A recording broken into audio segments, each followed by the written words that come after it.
So this lesson, we are going to be connecting to the GitHub API. There's a lot of content that's available within the GitHub API, and we're going to be making several different connections to different paths and endpoints. The one of them is going to be a Zen quote.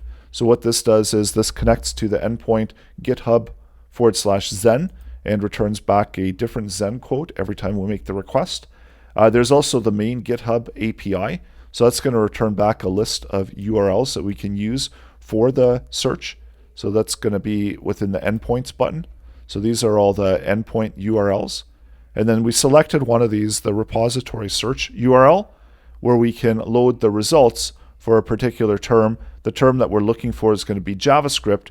We've got a number of results. We can control how many results are being returned back within the input area. And that's just by updating the URL endpoint that we're connecting to using the fetch request. So all of that is coming up in this lesson.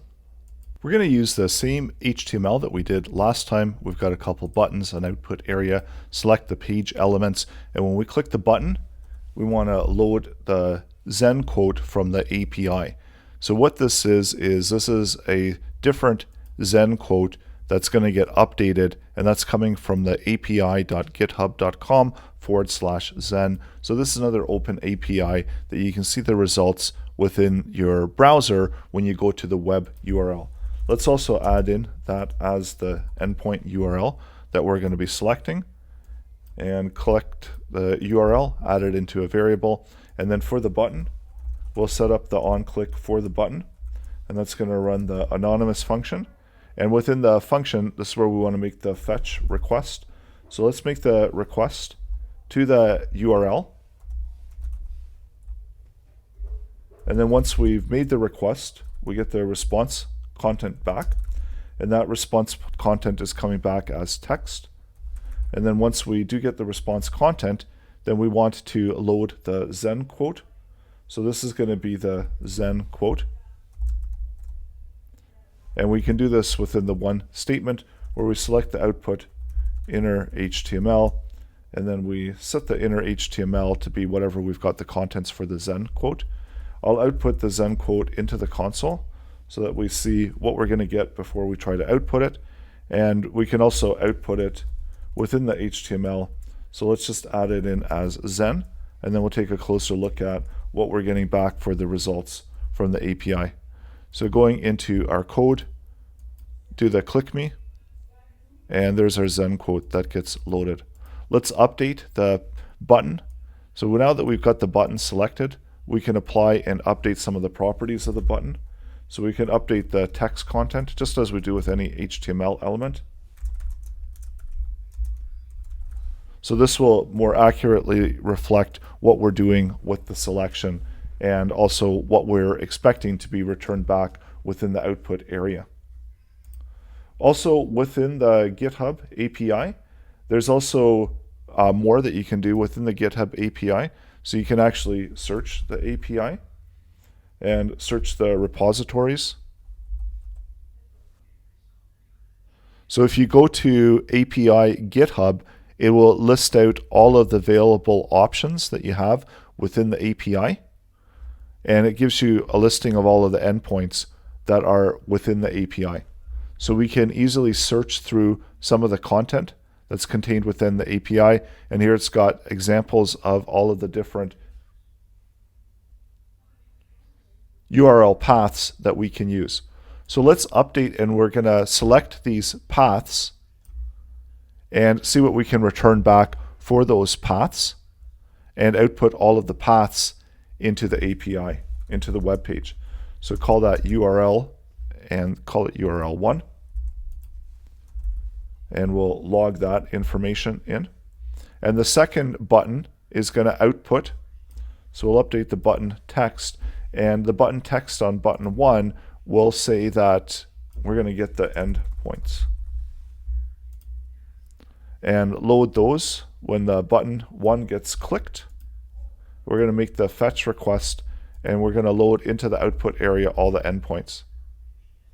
So I'll update this to be for the button 1 click. And this is going to be returning back the response as JSON, and I'll output it as data. And right now within the console, we'll take a look and we'll see what get returned back for the data. So refresh, hit the endpoints, and it looks like the content that was retrieved back was not within a JSON format. So let's pull it back within a text format so we can take a closer look at what we get back for the endpoints. And we do need to update the URL, and that was, I believe, why we were throwing an error, because we weren't updating the URL properly. So now it does look like it is coming back as proper JSON data. So let's return this back to JSON and select the endpoints once again. So this gives us a full listing of all of the endpoints that we just saw within the web page. And what we can do is we can output them into the output area. So let's output the full list of items that we have within the data object. And so we have properties and values. So this is a good scenario where we can loop through the data objects and get the values and get all of the entities that we have within there. So use the for loop, and we'll construct the array with the key and the value,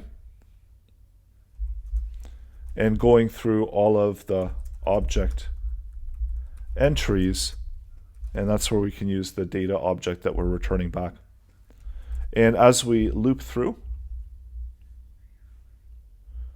we can output this content on the page, or we could output it into the console as key and value, and these are going to be arrays. So let's see what we got so far right now when we're outputting the key and the value. So there's the key, and I'll make it wider so that we can easier see what's being output. So there's the key and there's the value that's being output. So let's select that and create the HTML, main HTML container that we can use in order to construct our content. And for the output HTML, we'll select and we're going to output the HTML that we've just constructed. So as we loop through, we'll set the HTML to be equal to, so add to it. And let's output the key, and then we'll also output the value into the HTML. So that gives us a full listing.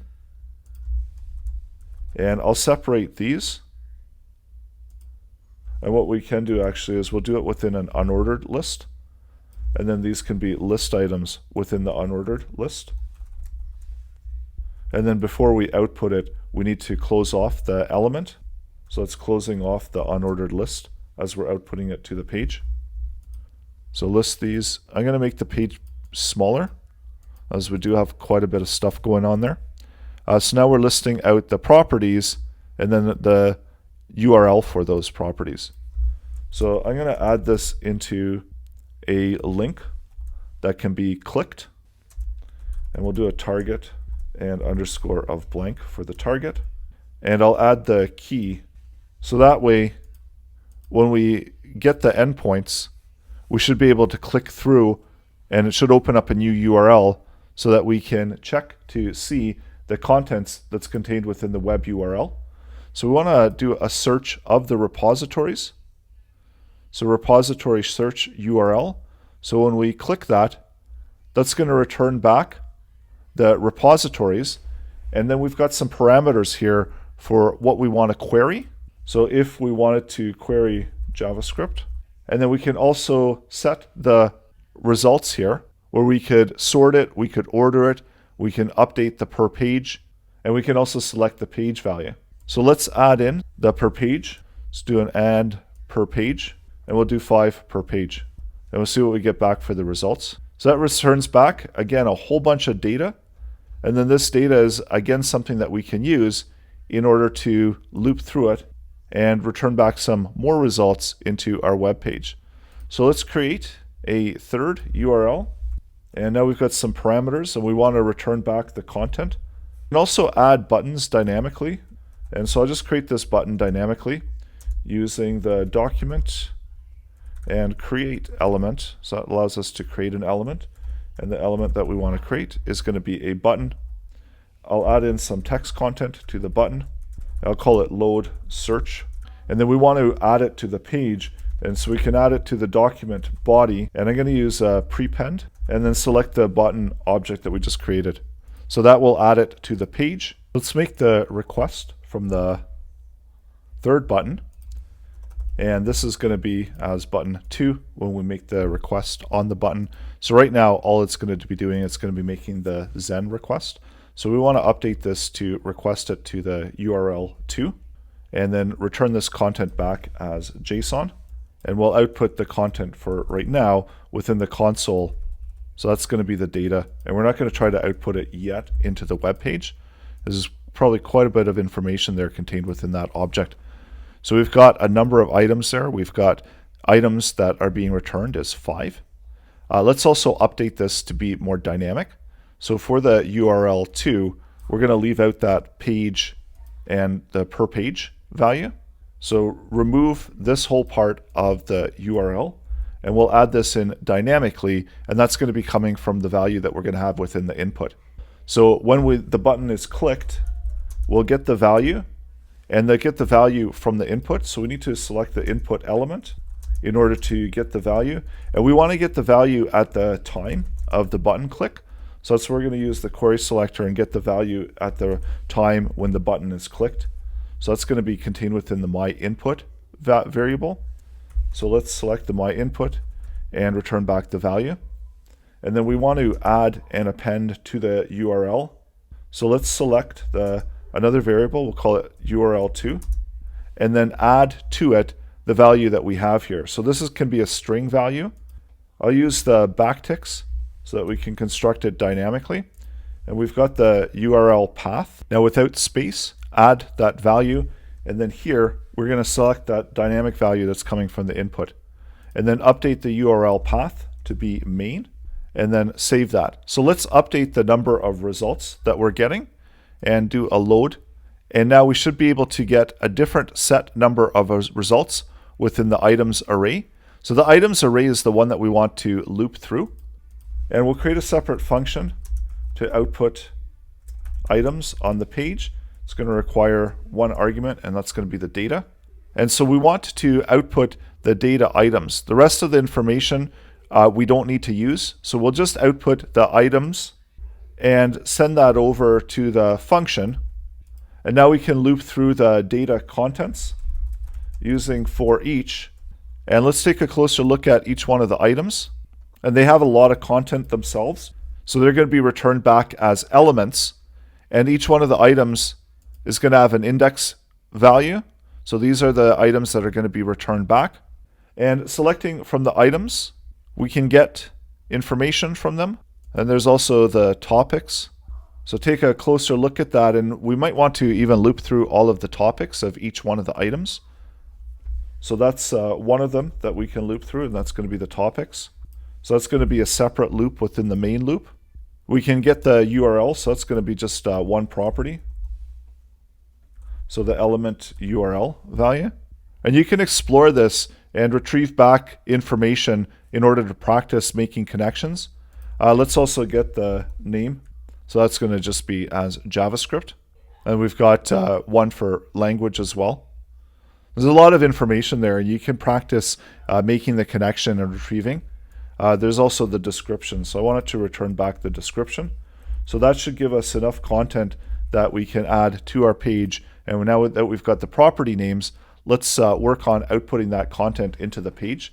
So as we loop through, I'll create a variable called HTML, and we'll just clear that and update the contents that we are returning back. So for the output of the HTML, we can update that to say how many items. So we've got a total count property there. So I'll add that into the div. And then for the data, let's use the total count value and output that. So that's going to be what we've got for the contents of inner HTML. We can also get the value. So search for, and this is coming from our web page, results, total, and then we'll output that into the page. And then we're going to update the output in our HTML with what we got back for the contents of the HTML as we loop through the items of the page. So let's construct the HTML, and we'll add to the HTML using the backticks once again, and creating an element, so that can be a div. And then within the div, let's get the element name, and we can close off the div, and then add to the page, so also get the URL, and then get the description. So that will retrieve back all of those properties that we just picked out. And now we want to loop through the topics. So create an array that we're looping through. So there's element topics, and we can use once again for each, and that will return back each one of the topics of the element. So I'm going to add to the HTML a div, and then I'll also, after we complete the loop, I'll add a closing div. So that way we can add all of the contents within one div.